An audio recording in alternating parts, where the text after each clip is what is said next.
here's the thing, like the punk is infused in US black metal. It's already in there. Yeah, it's like you can't You take can't it out. you can't.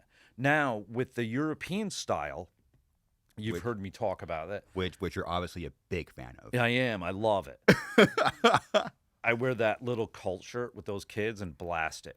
But those those guys they took like the death metal out of it Okay. and then just created their own thing. And I say like great for them. They kind of commandeered the term black metal. Because Interesting. back in, if you really do the research, this is what I'm talking about. Back in 89 to 90, when it was kind of first, the second wave was first started, Yeah. it was the black metal back then was black death metal. Like if you check out the Impaled Nazarene demo, Mm-hmm. check out the Marduk demo, it's all death metal base, but evil death metal. Yeah. And I want to say the only band that was kind of doing that Norwegian style at the time was Immortal. Yeah. I don't know if you had a chance to Yes. talk to him. Oh no, I haven't met him at all. Okay. No. I would love to though. He'd be a good guest. That'd be sick, dude. But so like I said, for this, it was important that I was there. I like kind of hold that dear to my heart that I was there for the beginning of this black metal. But there was like this black death metal, as they call it now with the term. It was just called black metal then, and it only lasted maybe a year and a half. If you research the bands coming out from Norway, they started around 92 to 93. Okay. And in my opinion, a year is a really long time in music, considering Of course. somebody gives you a disc, Of course. right, or a vinyl, you're jamming it, you like it, and then you end up in a couple of days memorizing the whole damn thing. Mm-hmm. So imagine a year of that. Mm. Bands were probably rehearsing in the garage and doing that style, but nobody was out like, here's our demo. Everything back then. So I want to say there's another piece to this that nobody knows, and that is the people that wrote zines back then. Okay. Fanzines. So Yeah. the early ones, if you go back to like and I don't really have the names off the top of my head, but if you go back to like early zines from 89 to 90, it was mostly death metal and black metal, but all of the black metal bands played death metal, evil death metal style. Mm. Like, who's that? That's Blasphemy, right? Yeah. Yeah. Blasphemy's part of our family, Yeah. you know? Yeah. Yeah. It was them writing Christ Immortal. Yeah. Probably bands that you're Yep. a fan of. Sick. So, I don't know. I guess there's like essentially three waves. Because that like black death metal phase, it's still going on, but no bands were featured in zines that were like the majority. Once the Norwegian bands started coming out, it was all them. Yeah. And our Interesting. stuff kind of got lost. Yeah. Yeah. I know where we should go from here.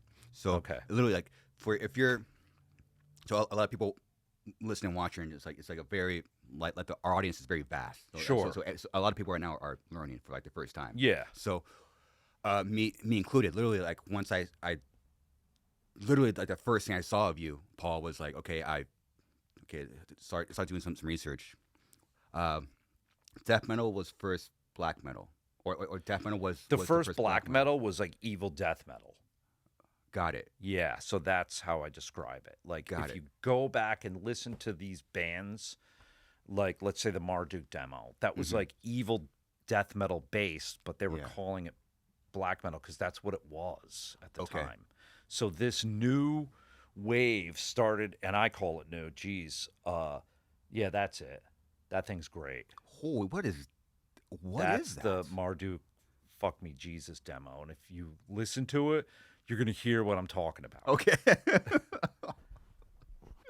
Okay. And then, all right, so let's.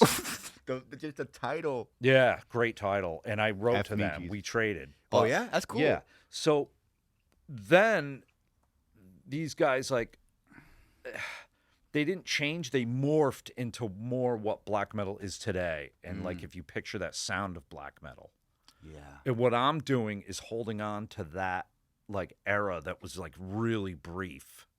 The actual a brief. Yeah, it Time. was very like a brief era. That was not. Yeah, you're right. That was 92. Yeah. Right. Okay. Yep. So that's kind of the way bands sounded back then. It didn't sound like what black metal would sound like today. Mm-hmm. But, you know, Yeah. Yeah. I wonder where it would have went, because all it takes for a style of music or a genre to completely change is literally one band or even one record. And unfortunately, Paul, you have some pretty. First off, your band's been around for, I think we just hit 25 years. yep. 25 years is just evil. Yeah. But you try to record a first record in the early 90s, but you just had really bad luck. Let's just leave it at that. It was bad It's just luck. really bad luck. Yeah. Man. Yeah. So you didn't find out till years later, like your other members put a magnet to the tape. They did.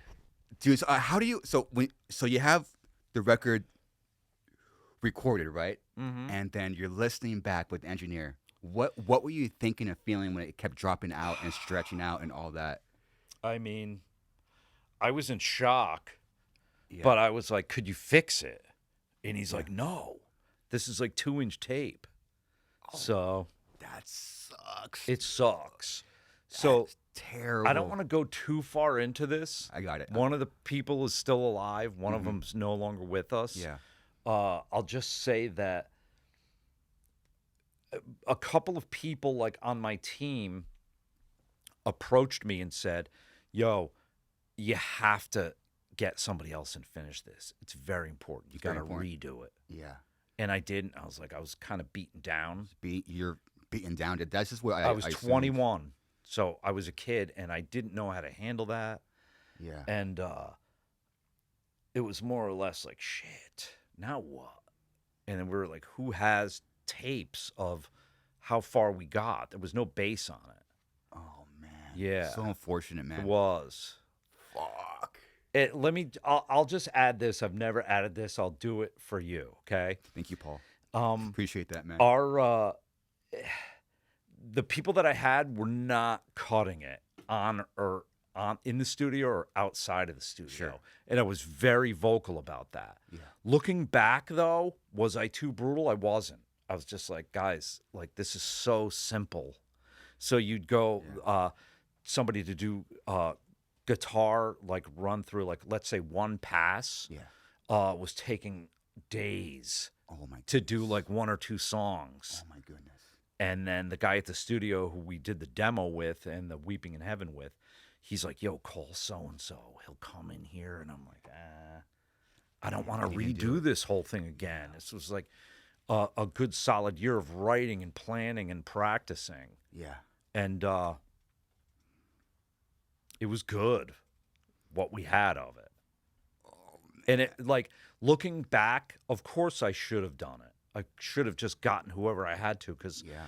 everybody, I didn't know that having a full length was like really important Especially then. Dude. then. Like now you could do a demo or an EP and put it on Spotify. Yeah. But then like our quote unquote career would have been way different had I put something good out. Yeah. Yeah. People. I mean, throughout a majority of your career, Paul, no one had a record to latch on to. They had Yeah, like, I know that. the EPs here, but The demo, but yeah. no one had that fucking record. I know that. So, I mean, they tried to talk me into it. And you just I was like, I can't. It was like, it took too long to get this far. too stubborn, you think, or what, or just Huh? were you just set in like your ways? Oh, No, not at all. I you was are just 21. young and didn't know how to handle it. Yeah. And I was like, I just kind of got fucked like hard. And I was more in shock for weeks and weeks that happened than I was like upset or angry. I was like in shock. Shock. Like, how could this have happened? Yeah, and you didn't know until like years later. Yeah. Man, because then you mentioned like things were like things for you and your band were lined up like perfectly, or you got like the best like airbrush artists to do like the artwork, and you're stoked about the artwork, and like Totally. and everything was just about to put out probably like a as I would call it like a genre changing record. And it was Mm-hmm. just and it just fell apart, man. And then you mentioned that if you believe because your band at that time was literally like in front of like the U.S. black metal. Yeah, It we was weren't trying to be first, but that's like kind that's of just what where we happened. were positioned. Yeah, I found you guys in a band from Hawaii. Yeah, who was that? It's fun. Oh yeah, yeah.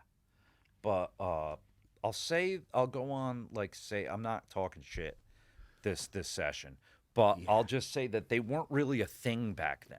Okay. Yeah. Like nobody had the demo. They weren't Mm. really in any zines. Nobody was writing or talking. Okay. So they might have been together, uh, or they might have been together and working on stuff, and maybe recording their jams. That's another thing. Like during this time, there was lots of unnamed people that were there working on their own stuff in their garage or their rooms. They're Yeah. like, this is my stuff. I'm gonna make it. Yeah. So as long as like the subject is open, that photo right there, Mm-hmm. and then I don't want to talk about this anymore, but that would Yeah. be the lineup of the. So take a good look. Yeah. And realistically, I did nothing wrong. Of course, I was like being a jerk and like back then and like kind of hard headed, Mm-hmm. but it was simple shit to play these songs that are like really easy to play and just hit them. Like my drums are good.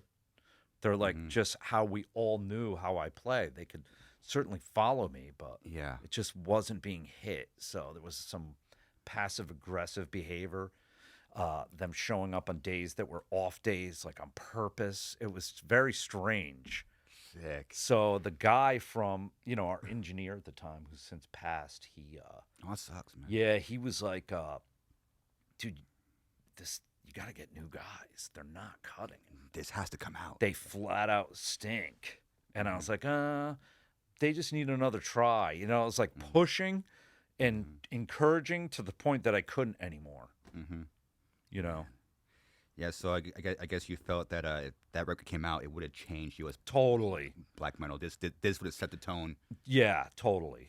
I mean, there was there was the Impaled Nazarene album, right, from Osmos. The Rotting Christ came out then. The Blasphemy came out on Yeah. a different label, and then Gods of War for Osmos. But that was kind of like we were all like in one group, like family kind of thing, Mm. if that makes sense. And it was everybody back then had their own style of playing, and they don't Everyone's now. different. Yeah. You know what I everyone's mean? Different. And I never really looked at it so much of where somebody's located. But I mean, because look, Impaled Nazarene and Beharit sound nothing alike, and they're both from Finland. Like, so when people are like, we got to capture this, New York sound. Yeah. But in my head, like being my age, I'm like, that's so stupid. There shouldn't be a New York sound. Oh, interesting. Yeah, like what the hell is that even? Like they should just play what they like, and as a result, you're going to get good at it. So there's the outside people that are like, yo, that's like New York sound, or this is New Jersey sound, or California sound. Yeah. I'm like, lame. If I'm like, like just join the church if you're going to follow along. I want to be like this Yeah. guy. I want to be like that guy. Yeah. I kind of get it, Yeah. but we sounded nothing like anybody. And we just like were influenced by obviously Seven Churches, the Necrovore demo from Texas, Yes. heavily influenced by that. And I was influenced by that band NME, the Unholy Death. I don't know if you've ever heard I never heard that. of it until right now. Yeah, I think that you should get out really late tonight and put that on and walk home and then call me and see how you feel. Okay. It's pretty like When did this come out? 86. Okay. And it's I like was 1 years old. it's very scary. It's Okay. done with like so that influenced me. NME, Unholy Death. Okay. Yeah, that 86. thing, the bass sound on that is it's pretty brutal. Is that where you got your bass sound from? Yeah. Because it's you're Yeah, like pretty much from that. you really I really noticed like they really turn the bass up. I like it. Yeah, it makes And okay. I So got then, like cool. sometimes to the chagrin of like the guy who's mixing. Oh, okay. He's like, the bass doesn't really sit good there. I'm like, leave it. In fact, the only thing you're allowed to do is turn it up. I want it obnoxious. It's there. Yeah, good. It's good. Okay, so this is on my to-do list. Yeah. So there's another. You'll have to research. Like, there's some interesting stories with this too that I can't talk about because it's not my story, but it's pretty brutal. It's brutal. Very. And that's the thing. Like at that time in your era, Paul, like there were stories around bands. Yeah, sure. Like crazy, like I mean that involve like suicide and death and this crazy shit. A lot. It's like man, and now that era just kind of stopped. It did. I mean, it's kind of lucky. Luckily, it stopped. But Yeah. the whole like church burning thing, Which you weren't a fan of. like in Norway, like yeah. I mean, I don't care. I don't give a shit. But Yeah. that's what did it for them. And they were like, now we own the name black metal. And I was like, damn, these guys are good. Yeah. That's some marketing genius shit right there. Because It is marketing. I it's guess, in a way. like, for me, it's just like mid music with no bass and no attitude. See, that's the thing. Like, yeah. let's go back to Chuck Berry for a second. He had a certain attitude when playing. Yeah. These guys do not. It's very cold. The picking hand is not like ballsy, so to speak. Mm-hmm.